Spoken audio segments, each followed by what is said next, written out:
இன்னைக்கு காலையில கொஞ்சம் வேலையா இருந்ததுனால சாயந்தரம் ஒரு 4 மணிக்கு மேலதான் மாடி தோட்டத்துக்கு பூ பறிக்கிறதுக்காக போயிருந்தேன். ஃபர்ஸ்ட் போனதுமே பூக்களை தான் பறிக்க ஆரம்பிச்சிட்டேன். அப்புறம் ஒரு சிஸ்டர் செடியில இருக்கிற எறும்பு தொல்லைக்கு என்ன பண்றதுன்னு சொல்லி கேட்டிருந்தாங்க. எறும்புகளை நம்ம என்ன பண்ணி விரட்டி விட்டாலும் மறுபடியும் ஒரு 2-3 நாள்ல வந்துடும். செடிகளை தாக்குற இந்த மாவு பூச்சி, அஸ்வினி பூச்சி இதெல்லாமே விரட்டி விட்டாலே போதும், எறும்பும் தன்னால போயிடும்.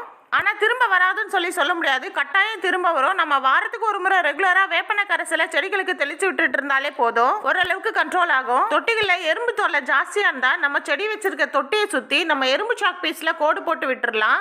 இதுவும் டெம்பரவரி தான், முடிஞ்ச வரைக்கும் இது அப்படியே ரிப்பீட்டடா பண்ணிட்டு இருந்தா எறும்பு தொல்லை கொஞ்சம் கம்மியா இருக்கும். ட்ரை பண்ணி பாருங்க. மாடி தோட்டத்தில் வச்சிருந்த மிளகாய் செடியில இப்போ மிளகாய் காய்க்க ஆரம்பிச்சிருக்கு. மல்பெரி செடியில ஒரே ஒரு பழம் இருந்துச்சு, அதையும் இன்னைக்கு பறிச்சு எடுத்துக்கிட்டேன்.